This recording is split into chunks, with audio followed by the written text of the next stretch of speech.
Movie के start में हम एक छोटे लड़के को देखते हैं, इसका नाम जेम्स होता है और उसने अपने कामों के लिए मशीन्स और रोबोट्स बनाए हुए थे जो डेली उसे सुबह स्कूल जाने के लिए उठाते हैं। यहाँ तक कि जेम्स ब्रश भी रोबोटिक मशीन्स की मदद से ही करता है। जेम्स अपने घर में अपने फादर के साथ रहता है और उसके फादर अपनी जॉब में इतना बिजी होते हैं कि वो जेम्स का ठीक से ख्याल नहीं रख पाते, जिसकी वजह से जेम्स हमेशा ही अपसेट रहता है। साथ साथ उसके डॉग के अलावा उसका कोई दोस्त भी नहीं था। नाश्ता करने के बाद जेम्स स्कूल जाने के लिए रेडी होने की बजाय अपने डॉग के साथ खेलने लगता है, जिसकी वजह से स्कूल बस उसे छोड़कर चली जाती है। जहाँ बाद में जेम्स के फादर उसे स्कूल छोड़ने जाते, साथ साथ वो गाड़ी में जेम्स को काफी डांटते भी। तब जेम्स का मूड और ज्यादा खराब हो जाता है, वो काफी अपसेट हो जाता है और इसीलिए वो क्लास में लेक्चर सुनने की बजाय अपनी कॉपी पर ड्राइंग्स बनाने लगता है। उसने अपनी पूरी कॉपी पर सिर्फ ड्राइंग्स ही बनाई होती है। फिर लंच के दौरान कुछ लड़के जेम्स को परेशान करने के लिए उसके गले से लॉकेट निकालकर उसकी चेन को तोड़ देते। तो वहाँ पर एक लड़की जिसका नाम कारा होता है, वो जेम्स को उसका लॉकेट वापस लेकर दे और इसीलिए यहाँ पर जेम्स और कारा की दोस्ती हो जाती है। अब कारा से मिलने की वजह से जेम्स थोड़ा खुश होता है। अब घर आने के बाद हम देखते हैं कि जेम्स अपने डॉग के साथ खेल रहा है, लेकिन तभी उसे आसमान से एक लाइट वाली चीज गुजरती हुई दिखाई देती है। तो इसीलिए वो अपने डॉग के साथ उस लाइट वाली चीज के पीछे जाकर देखता है, जहाँ पर हम देखते हैं कि वो चीज सील का एक काफी बड़ा अंडा होता है, जिसको तोड़कर उसके अंदर से एक रोबोटिक कैट बाहर निकले। फिर वो कैट अपने मुंह से आवाज की लहरें निकालने लगती है और इन लहरों की वजह से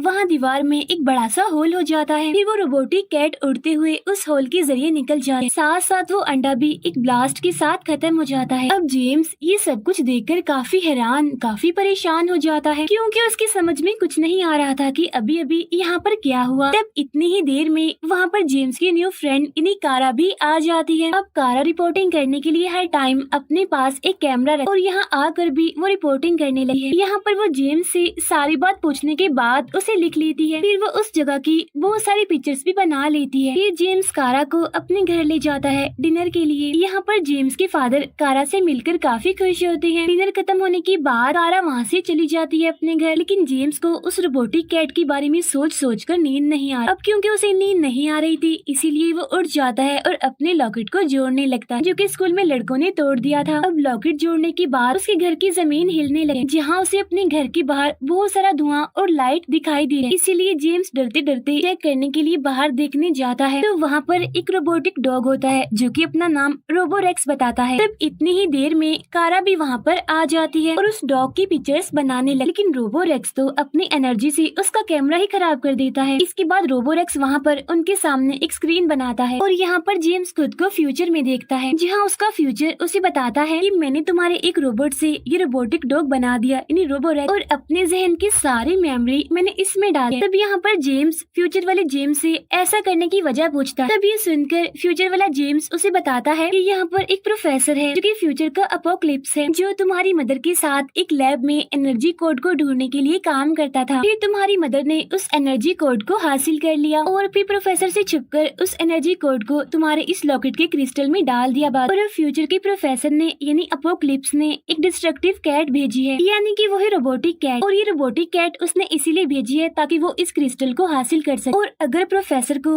ये क्रिस्टल मिल गया तो वो फ्यूचर में इस पूरी दुनिया को इस एनर्जी कोड की मदद से अपने कंट्रोल में कर लेगा, यानी अपने कब्जे में। और अब सिर्फ जेम्स ही है जो उस रोबोटिक कैट को खत्म करके प्रोफेसर को रोककर फ्यूचर को बचा सकता है, यानी कि जेम्स के फ्यूचर ने ही टाइम मशीन की मदद से रोबोरेक्स को यहाँ पर भेजा है ताकि जेम्स उसके साथ मिलकर उस क्रिस्टल को प्रोफेसर से बचा सके। फिर जेम्स रोबोरेक्स के साथ अपने रूम में वापस आ जाता है। अब ये सारी बातें सोचने की वजह से जेम्स सारी रात सो नहीं पाता और जब सुबह होती है तो वो रोबोरेक्स को अपने बैग में डालकर अपने साथ स्कूल ले जाता है। फिर वही प्रोफेसर यानी फ्यूचर का अपोकलिप्स हमें अपनी लैब में काम करता हुआ दिखाई देता है और तभी उसकी लैब की दीवार टूटती है, यानी वहाँ पर भी बड़ा सा होल बनता है और वहीं से वो डिस्ट्रक्टिव कैट यानी रोबोटिक कैट उसके पास आकर एक स्क्रीन में प्रोफेसर को उसका फ्यूचर दिखाती है। यहाँ पर प्रोफेसर का फ्यूचर भी उसे ये बताता है कि जेम्स की मदर ने उस एनर्जी कोड को हासिल करने के बाद उसे एक लॉकेट के क्रिस्टल में डालकर अपने बेटे जेम्स को दे दिया और अब प्रोफेसर का ये काम है कि उसने जेम्स से वो लॉकेट हासिल करके टाइम मशीन का यूज करके उस क्रिस्टल को फ्यूचर वाले प्रोफेसर के पास बेचना है, यानी अपोकलिप्स के पास। और इस सारे प्रोसेस में ये रोबोटिक कैट प्रोफेसर की हेल्प करे। अब ये सारी बातें सुनकर प्रोफेसर को बहुत गुस्सा आता है, इसी वजह से वो उस लैब को छोड़कर अपनी बनाई हुई सीक्रेट लैब में चला जाता है और अब यहाँ इस लैब में प्रोफेसर टाइम मशीन बनाएगा, यानी कि फ्यूचर से जेम्स की मदद करने के लिए रोबोरेक्स आया था और प्रोफेसर की मदद करने के लिए रोबोटिक कैट आई थी टाइम मशीन के जरिए। अब यहाँ पर सवाल उठता है, क्या जेम्स उस क्रिस्टल को बचा सकेगा या प्रोफेसर उस क्रिस्टल को हासिल करके इस पूरी दुनिया को अपने कंट्रोल में कर लेगा? और इस सवाल का जवाब हमें मूवी में आगे जा करेगा। स्कूल में लंच के दौरान वो लड़की दोबारा से जेम्स को परेशान करने लगते हैं और यहाँ पर वो उसके बैग को छीनने की कोशिश करते हैं क्योंकि उन्हें शक हो रहा था कि बैग में कोई ना कोई चीज तो जरूर है। अब रोबोरेक्स जो कि जेम्स के बैग में होता है वो जेम्स को वहाँ स्कूल से गायब करके एक टाउन में ले आता है। अब यहाँ पर हम ये जान पाते हैं कि जेम्स की फादर एक पुलिस ऑफिसर हैं। वो अपनी टीम के साथ प्रोफेसर की लैब की दीवार में होने वाले होल की इन्वेस्टिगेशन करते हैं। यहाँ पर हम देखते हैं कि जेम्स की फादर के पास जेम्स के स्कूल से कॉल आती है कि जेम्स लंच करने के बाद स्कूल वापस नहीं आया। तब ये सुनकर जेम्स के फादर काफी परेशान हो जाते हैं और वहाँ से निकल जाते हैं। फिर सीन शिफ्ट होकर जाता है उसी रोबोटिक कैट पर जो जेम्स और रोबोरेक्स का पीछा करते हुए उसी टाउन में पहुँच जाती है और यहाँ पर रोबोरेक्स और रोबोटिक कैट के बीच काफी फाइट होती है। वो कैट अपने मुंह से आवाजों की लहरें निकालकर वहाँ पर मौजूद हर एक चीज को डिस्ट्रॉय करना शुरू कर देती है, लेकिन रोबोरेक्स अपनी आवाज की लहरों की मदद से उन सारी चीजों को ठीक कर देता है। अब यहाँ पर हम देखते हैं कि रोबोरेक्स के मुकाबले में वो कैट ज्यादा पावरफुल थी। यहाँ पर वो जेम्स से उसका लॉकेट छीनने की कोशिश करती है, लेकिन रोबोरेक्स खुद को और जेम्स को वहाँ से गायब करके उसके घर पर पहुँचा देता है। इतनी ही देर में जेम्स के फादर भी अपने घर पर आ जाते हैं। तब जेम्स जल्दी से रोबोरेक्स को अपने बैग में डाल देता है और जब जेम्स के फादर उसे स्कूल से मिसिंग होने के बारे में उससे पूछते हैं तो वो बताता है कि मुझे एक रोबोटिक कैट मिली थी और सब कुछ उसी की वजह से हुआ है। लेकिन यहाँ पर जेम्स के फादर उसकी इस बात का यकीन नहीं करते, इसलिए जेम्स अपसेट होकर वापस से अपने रूम में आ जाता है और रोबोरेक्स को चार्जिंग पर लगा देता है। लेकिन तभी रूम के विंडो के जरिए कारा भी जेम्स के पास आ जाती है और जब कारा जेम्स से उसकी मदर के बारे में पूछती है तो वो बताता है कि मेरी मदर मुझे ये क्रिस्टल लॉकेट देने के बाद कहीं पर गायब हो गई और कोई भी नहीं जानता कि आखिर वो कहाँ चली गई है। अब कारा जेम्स से वो लॉकेट लेकर उस क्रिस्टल की पिक्चर्स बनाने लगती है। फिर उन तस्वीरों को वो कंप्यूटर में डाल देते हैं। रोबोरेक्स उन तस्वीरों की मदद से स्क्रीन पर क्रिस्टल में मौजूद कोड जेम्स और कारा को दिखाता है। यहाँ पर रोबोरेक्स जेम्स से कहता है कि एक दिन मैं इस कोड को डिकोड करके एनर्जी के फॉर्मूला को हासिल कर लूंगा। इसके बाद सीन शिफ्ट होकर जाता है प्रोफेसर पर, जो अपने फ्यूचर से कहता है कि मैं खुद टाइम मशीन बनाकर खुद ही उस एनर्जी कोड को ढूंढ लूंगा और इसीलिए मुझे जेम्स के उस क्रिस्टल की जरूरत नहीं है। ये कहने के बाद प्रोफेसर क्रिस्टल को भूलकर टाइम मशीन को बनाने में लग जाता है। अब टाइम मशीन बना लेने के बाद वो इसी 2 बार स्टॉप वॉच पर एक्सपेरिमेंट करता है ताकि वो इस वॉच को 2 मिनट आगे फ्यूचर में ले जा सके, लेकिन दोनों ही बार वो कामयाब नहीं हो पाता क्योंकि उसने एनर्जी का फॉर्मूला ठीक से नहीं लगाया था और इसी वजह से शॉर्ट सर्किट होने की वजह से उसकी लैब में ब्लास्ट हो जाता, जिसकी वजह से वो स्टॉप वॉच टूट जाए। उधर जब जेम्स के फादर अपने घर से बाहर जाते हैं तो जेम्स और कारा भी चुपके चुपके घर से बाहर आ जाते हैं ताकि प्रोफेसर को ढूंढकर उस रोबोटिक कैट को खत्म कर सके। वो दोनों रोबोरेक्स के साथ दीवार में बने होल से गुजरकर यहीं पर कैट लैब में प्रोफेसर के लिए एक फाइल ढूंढने आती है। इसी वजह से वो तीनों छुप जाते हैं, जहाँ वो रोबोटिक कैट एक छोटी सी अलमारी को तोड़कर वहाँ से फाइल को निकालकर वहाँ से चली जाती है। प्रोफेसर उनमें से एक पेपर से पढ़कर नया फॉर्मूला लगाकर तीसरी बार स्टॉप वॉच पर एक्सपेरिमेंट करता है और इस बार भी पहले की तरह शॉर्ट सर्किट होकर वहाँ पर ब्लास्ट होता है और स्टॉप वॉच टूट जाती है, जिसकी वजह से अब प्रोफेसर का फेस और उसके कपड़े ब्लैक हो जाते हैं और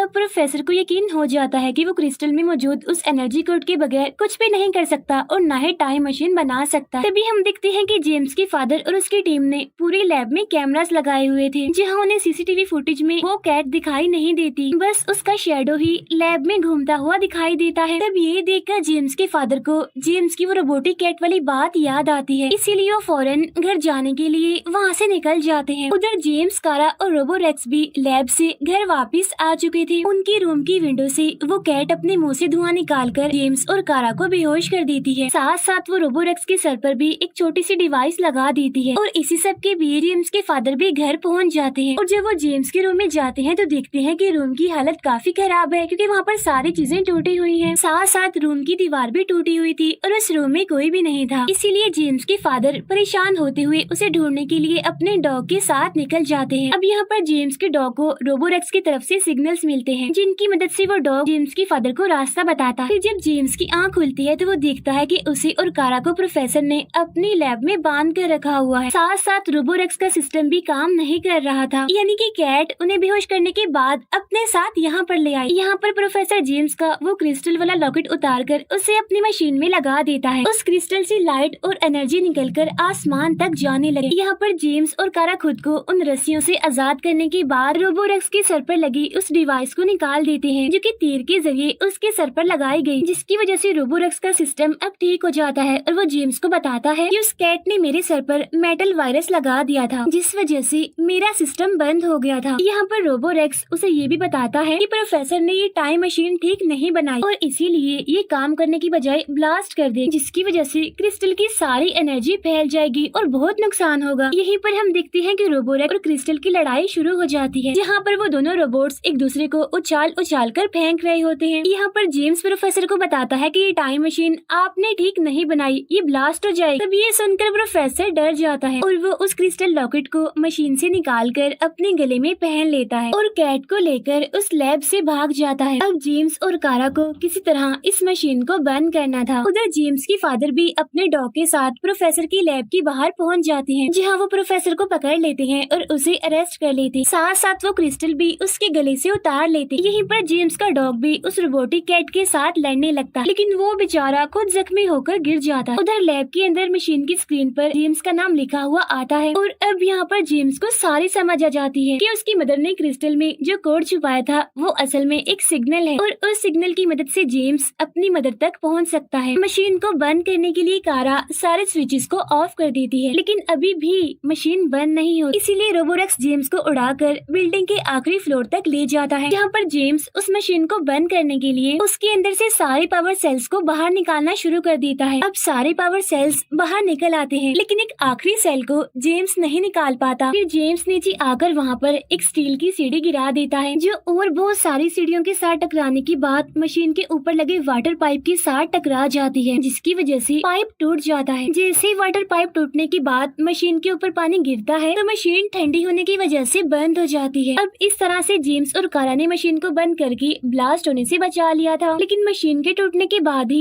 लैब की बिल्डिंग भी टूटने लगती है। फिर दिखते ही दिखती सारी बिल्डिंग टूटकर गिर जाती है, जहाँ रोबोरेक्स जेम्स और कारा को गायब करके लैब से बाहर ले आता है, जहाँ पर जेम्स के फादर भी होते हैं। अब रोबोरेक्स कैट को खत्म करने के लिए अपने पावर और मेमोरी को मेटल वायरस में बदलकर कैट के सर पर लगा देता है, जिसकी वजह से उस कैट का सारा सिस्टम खराब हो जाता है, क्योंकि जेम्स के फ्यूचर की मेमोरी से उसने वायरस बना लिया था। इसी वजह से अब रोबोरेक्स में मेमोरी और पावर दोनों ही नहीं। अब जेम्स रोबोरेक्स को इस तरह से देखकर काफी उदास हो जाता है और जेम्स का अपना डॉग भी कैट की हमला करने की वजह से जमीन पर पड़ा हुआ था। तभी वहाँ पर एम्बुलेंस आती है और एक लेडी उस डॉग को चेक करके बताती है कि अब ये जिंदा नहीं रहेगा, ये मर जाएगा। अब जेम्स अपने डॉग की ऐसी हालत देखकर बर्दाश्त नहीं कर सकता था और इसी वजह से फौरन उसके जहन में एक आइडिया आता है। वो कैट के सर से उस मेटल वायरस को उतारकर अपने डॉग के सर पर लगा देता है, जिसकी वजह से उसके डॉग की सारी मेमोरी रोबोरेक्स के सिस्टम में चली जाती है। तब जेम्स ये देखकर काफी खुश हो जाता है, क्योंकि उसे अपने प्यारे डॉग की सूरत में रोबोरेक्स मिल गया था। इसके बाद वो लोग रोबोरेक्स को लेकर घर आ जाते हैं। अब रोबोरेक्स के आ जाने की वजह से जेम्स की सारी उदासी खत्म हो जाती है और वो काफी खुश रहने लगता है, क्योंकि वो अपने रोबोरेक्स के साथ बहुत खुश था। और इसी हैप्पी सी एंडिंग के साथ ये मूवी यहीं पर एंड हो जाती है। Thank you for watching.